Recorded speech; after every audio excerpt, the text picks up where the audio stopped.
Hi there, I'm Sian Holderness, and welcome to Health Unravelled. I'm a nutritionist, counsellor, and eating psychology coach, and in my almost decade of experience in the health industry, have seen far too many women and men become consumed with weight loss, only to end up yo-yo dieting with disordered eating patterns and impinge and restrict cycles. This just breaks my heart, so I'm here to unravel everything you thought you knew about health and yourself, to help you start putting the pieces of the puzzle together and begin the process of aligning your mind, body, and soul, creating a happier, healthier you. So let's dive straight in.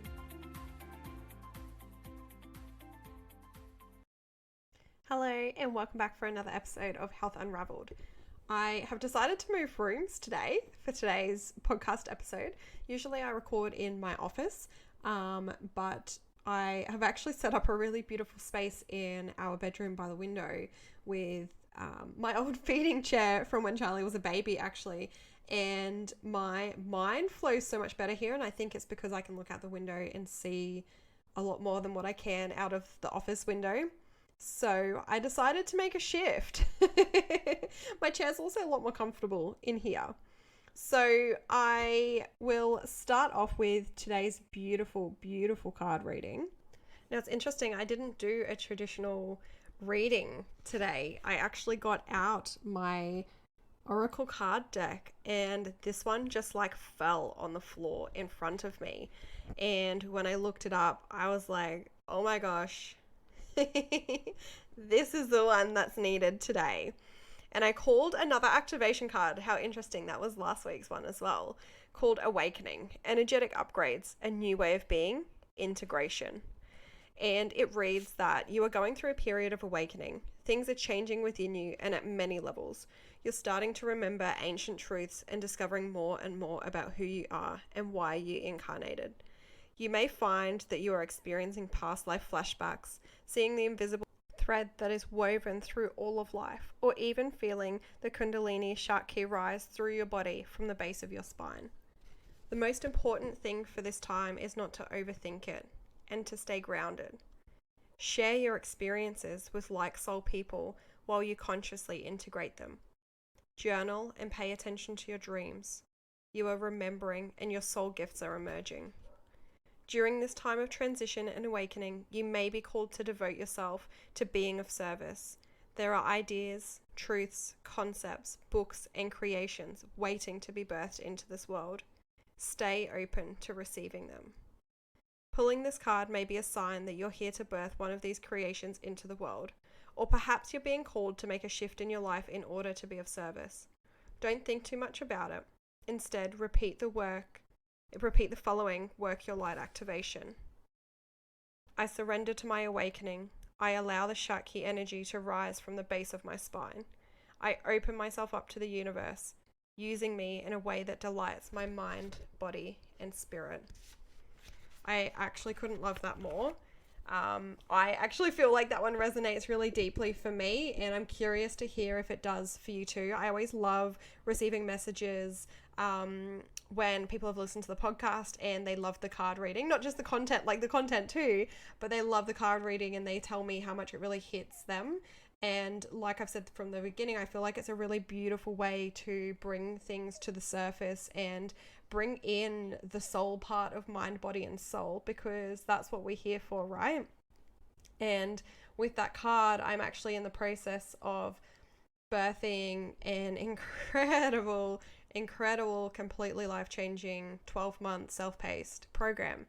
And I'm doing a lot of work on what this program is going to achieve and why and how, rather than just like popping out content. I'm really leaning into the requirement, what the purpose is, the deep purpose, not just what I see as the purpose, but what you may see as the purpose too, and what my clients may see as the purpose. And I often look back through clients I've seen over the years and think, you know, what could this do to help them? How can this program be of service? What is the need? And the need is that we focus so heavily on changing our habits and actions and going round and round in that circle that we spoke about, where we try and change our habits and actions, but our beliefs and thoughts keep repeating the same cycles over and over again, like we're stuck in the past and we're just repeating ourselves.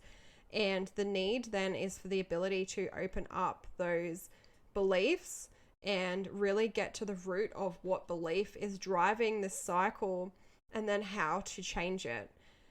Through a combination of, education, because education plays a huge role in our beliefs when we learn something new. If I told you that a certain food had been spiked with rat poison, you would stop eating it, right? Because you believe that it's dangerous. And that's just an example. I'm not going to be telling you that foods are spiked with rat poison. I just, that's the power of changing beliefs, right? Is that once we believe something different, it's hard to unchange it. And I remember reading a book when I was a kid, and in this book, this girl was drinking this cup of tea, and she said to the lady with her, "Wow, this is delicious." And as she got to the bottom, she saw a cockroach, and she threw the cup on the floor, smashed it everywhere. And when she looked, the cockroach wasn't actually in her tea. It was in the base of the cup with like a clear seal over the top. So it wasn't actually touching her tea. It was actually a part of the cup. And the lady with her said to her, the tea tasted fine before, but then you thought there was something in it, and all of a sudden it was different. You thought differently of the tea, but it was just a perception. The cockroach wasn't really there. And that's the power of changing your beliefs, right? So that is what I'm here to do. Now, on to today's topic. I wanted to share with you 5 mistakes that you are making in your weight loss journey. And this is based on things that I've seen over my last decade working with clients, all put into one little podcast. And when I say mistakes, I think these are not, when I say mistake, it's not to put you at fault if you're doing this or experiencing this. You are not at fault. There's deeper things at play here that have formed your beliefs that make you think that doing this is the way. But I'm here to change those beliefs. The first belief, or the first, I've got beliefs on the brain now, don't I? The first mistake I have seen people make over and over and over again is going into a weight loss journey without having strong pillars of health. And this is something that it's taken me quite a few years to actually realize is important, because I thought that the pillars were formed in the journey. And for some people that may be the case, but for a lot of people, the fact that they don't have these strong foundations first actually makes that weight loss journey never come to fruition. They never get to the end goal, because we all want to skip the hard work, right? We want to see the results straight away. But if you're not seeing results and you don't have great foundations of your health, great pillars of health, as I call them, then it's going to be really, really hard to create those pillars as you go if you're noticing that you're already struggling. Now, pillars of health I have spoken about a fair few times before. But if you're unsure of what they are, it is to be eating regular protein, eating fruits and vegetables, drinking water, moving your body, getting enough sleep, and practicing mindfulness. Now, if you can do those things pretty consistently, you're going to be a pretty healthy person. And as you work towards doing those things consistently, you will probably lose a bit of weight too, although it's not guaranteed, because we're not focusing then on the energy change. We're purely focusing on creating those solid pillars. And we create those solid pillars by changing our belief around them. So we're not doing them to lose weight. We're doing them because it's our body's minimum requirement to do those things and care for ourselves. It's our body's lowest expectation to keep us alive, is to give it what it needs to do that. And that's those 6 things. Now, if those pillars aren't strong, it's like if you make your house on the sand, like the song, the wise man built his house upon the rocks. And it stood firm. If you are building your weight loss journey on flimsy pillars, it'll take the smallest thing to come and knock that right over. If you're building your weight loss journey on solid pillars of health, then you're going to withstand anything that gets in your way. And that goes in life too, not just for weight loss journeys. If you can have really solid pillars of health, then things that happen in your life or externally to you will not knock those things so easily, because your pillars of health are solid, they're ingrained, they're beliefs, you know? So that's the first one, is not having those strong pillars of health before embarking on a weight loss journey. The second one is hiring logical people when you are an emotional person. And I've discussed this before, where we hire logical people because logical people will be visually successful because they do what they need to do to get where they need to be. So whatever their goal is, they make logical steps to get there. However, it's important to find that balance then of someone who can also understand your emotional needs and help you understand and nurture and honor those emotional needs as well. So if you are an emotional person making emotional decisions and you are hiring someone logical to assist you, you're going to clash heads. Okay, this is something that I've realized time and time, and I've seen happen time and time and time again. You need someone who is conscious so that they're not stuck in those emotional decisions with you, because that's not going to help, but they understand the power of emotional needs and how to help you navigate them whilst including more logic in what you do. The other thing is having the when then mindset. So the third mistake people then make is having the when then mindset. When I have this, then I'll feel this.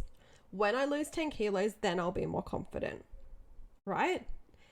When I am 10 kilos lighter, then I will love myself and do things to show myself I love myself.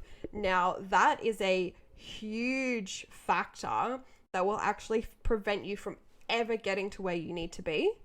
Because a person who does already love themselves and is confident and firm in who they are as a human being, not their physical body as such, but as a human being, then we are going to treat ourselves as a valuable human being, which means we will respect ourselves. We will make logical decisions for our long-term goals. We will honor our emotional needs rather than shut them away. And we will make conscious decisions about what's best for us as a human. But if you're waiting to be at a certain point before you do that, then it's going to be a really, really long journey. And I hate to say, but I've never seen a person with the when then mindset actually get to that when place and then do the thing that they thought that they were going to do, or have the thing they thought they were going to have. I've never seen that occur, right? The fourth one is focusing on habits without addressing beliefs. And I've talked through this in the last couple of podcasts. Focusing on habits without addressing beliefs is going to keep you in self-sabotage cycles, because you're going to keep repeating what you believe to be true, and those beliefs can be subconscious. So you may not be fully aware of them at this point in time. And this is a huge, huge part of what I do in my one-on-one, whether it's counseling or nutrition / health counseling. It's usually always about finding that underlying belief that's causing us to struggle and battle exactly where we are. And when we find it and understand it and are aware of it, then we can change it. And that's a huge part of what I do with my clients. So the last mistake that I've seen so many people make is believing that weight loss and health are one and the same. And one does not equal the other. Being healthy does not always equal weight loss, and losing weight does not always equal health. They are two different things. And so it's important to get really, really clear about which one it is exactly that you actually want, which one actually matters most to you and why. So I'll just give a bit of a recap. The 5 mistakes that I've seen people make when they're trying to lose weight are not having strong pillars of health, hiring logical people to help when they are making more emotional decisions, having expectations or the when then mindset, focusing on habits without addressing beliefs, and believing that weight loss and health are one and the same. So I hope that was super helpful for you all. I actually feel like my recording flowed so much easier sitting in this room. So you may hear more of me and less of my squeaky office chair when I'm recording podcasts in this room. And just a little reminder that I'd absolutely love to invite you into the Reconnect membership. It is at this point in time only $7 a week, which is incredible because you literally get access to coach with me. in a group setting. And I also will be going through, remember how I said mindfulness was that sixth pillar of health. I actually teach you how to do that by showing you various different techniques in our meditation immersions too. So the price will be going up to $14.95 in the next week. So this is your last week to jump in for only $1 a day. And I would love to see you there. The link is in the show notes. Until next time. If you loved this episode, please let me know by leaving me a review or sharing this with your friends. It's so important for me to get this information out to those that need to hear it. So your feedback means the absolute world to me. And also, if you have any topic requests, hit me up with them too.